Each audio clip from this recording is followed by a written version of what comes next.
We've all been there. It's go time. And even though you've shown up prepared, thoughts of self-doubt start to creep in.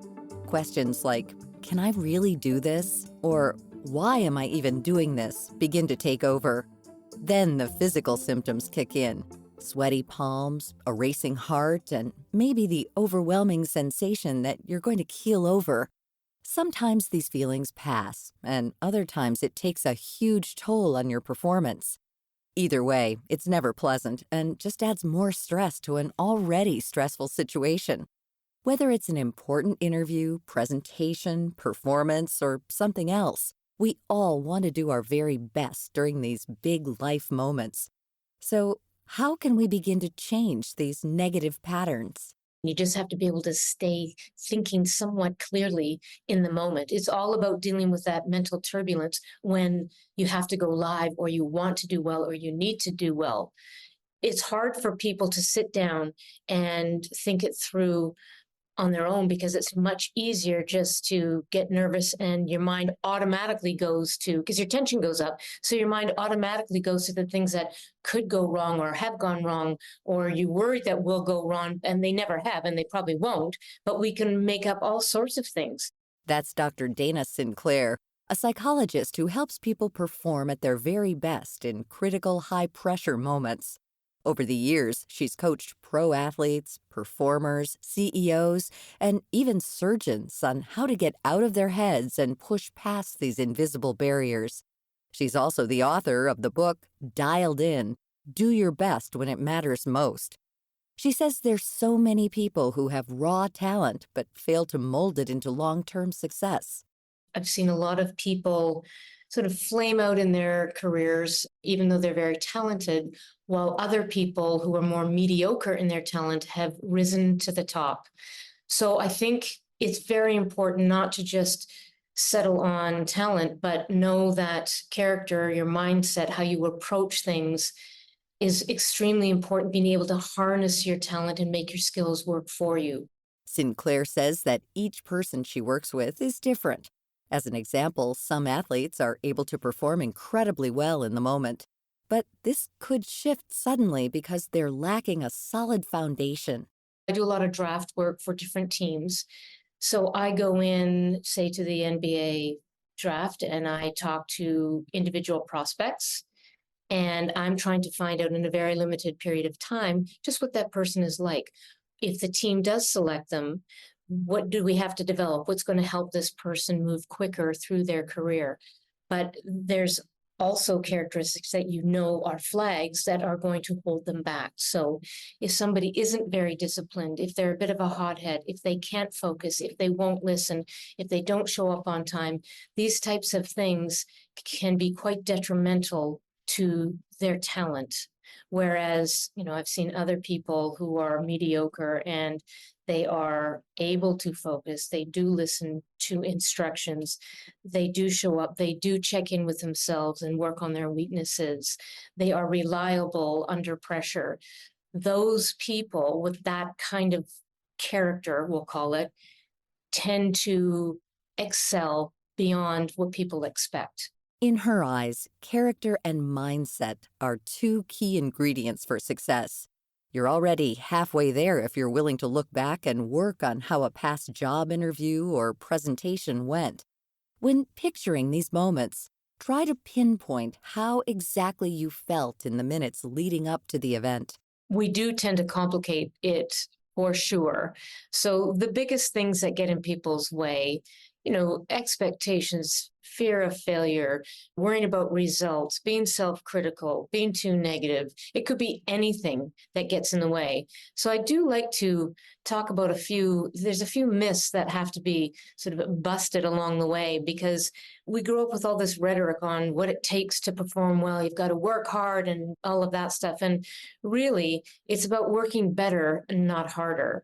So I talk about things like confidence. Everybody goes on about how important confidence is. And while you might want it, it's definitely overrated. And I don't even spend all that much time with my clients on it, because we have to get away from how they feel, because that's confidence, onto what they need to do in the moment. Building confidence in yourself is important, but it's not everything. It's an emotion, And some days you're not going to feel as confident, and that's okay. One big tip she pushes to her clients is this. It sounds funny, but breathing is a huge skill that you can do in 5 seconds to bring your tension down so you can actually think a little bit and focus a little bit. So that's the number one thing. There's lots of ways to breathe, but my clients don't have time to go sit down for half an hour and calm down. They need to do it right now. So, you're at the top of a mountain heading down a ski course, you need to sort of settle in 5 seconds before that start gate. So again, these things are applicable to all of us in any of our performance lives, and we all perform, so we can all use it. Sinclair remembers when she worked with an American Idol contestant who had passed the early auditions and was on her way to Hollywood. Even though she'd made the cut, she kept fixating on how she was in over her head and wasn't good enough. Sinclair jumped in and pushed her to refocus on the next audition. I'm trying to get people off of how they feel onto what they need to do in the moment. And so what she had to do, 3 things. She had to breathe before. She had to sort of keep trying to settle herself down, which is very smart. She had to remind herself just to connect to the song so her mind didn't veer off onto how it was going to go so poorly. And then in the moment, too, while she was actually auditioning, she had to remind herself at certain points to stay on top of her high notes. So she's actually talking to herself through the performance. And this is what I want people to know, is that you don't just start and let it happen. You can actually talk your way through something and get a much better result. So when reflecting back on a high-pressure moment, Sinclair says to list out your positives first. What did you do well? Any parts you're proud of? Then focus on any improvements or modifications. Don't be afraid. Look at yourself. Be honest. Pick out those 1 or 2 things that really help you and what you like. And the other 1 or 2 things that, I do need to be better at this. Then learn how to shift when you drift, as in when you're coming into a situation that you're worried about, whether it's just an interaction or a conflict or asking for a promotion or having to present in a meeting, grab a couple of skills. What should I do in the moment? Do I just have to keep looking at the person just to make them think that I'm open and I'm actually listening? Because that will help. What do I have to do? Do I have to read the question a lot more carefully when I'm doing an exam? If I'm in an interview, should I just sit tall and look at the interviewer and then remind myself to actually listen to what they're asking me instead of just running ahead or interrupting? So these are some small things that you can do once you know what you should address as yourself, because it is different for everybody. And don't forget to get in the right headspace the day of. Pinpoint what will help you feel relaxed, calm, and mentally sharp going in. This could mean heading to the gym, going for a walk, listening to music, or spending some time with a close friend. In the hour before, take a few minutes to close your eyes and do some deep breathing. Fast forward to post-performance, and it's over and done, and you can let out a sigh of relief. But before you plop down, Sinclair recommends doing this while it's still fresh. I always get people to check in on themselves. After an event, performance, rate yourself. Give yourself a number from 1 to 10, 1 being lousy, 10 being brilliant. Then actually write down, it only takes a few minutes, write down what went well, what you're pleased about, and then conversely, what didn't go so well, what you'd like to change for next time. Then you've got a pretty clear idea of what you need to adjust for the next performance.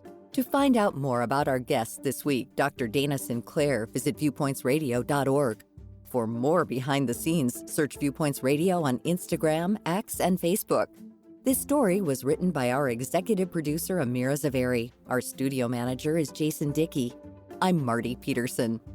This segment is brought to you by Capital One. You don't need special gadgets to be a hero. With unlimited 1.5% cash back on every purchase, everywhere, the Capital One Quick Silver Card makes you the hero of every purchase.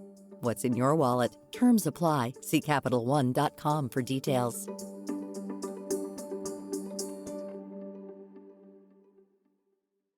Coming up next week.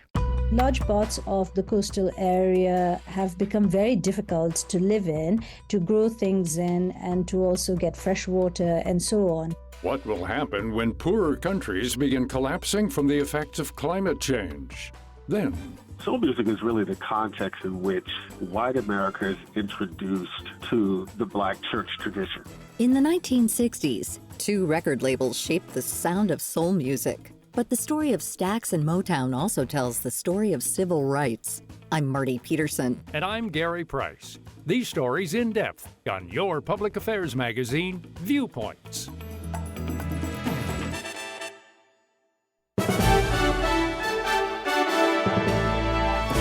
And that's Viewpoints for this week. Follow us on Twitter, Facebook, and Instagram to learn more about upcoming shows and find a library of past programs on Apple Podcasts, Google Play, and Spotify. Plus, you'll always find previous segments and more information about our guests at viewpointsradio.org. Join us again next week for another edition of Viewpoints.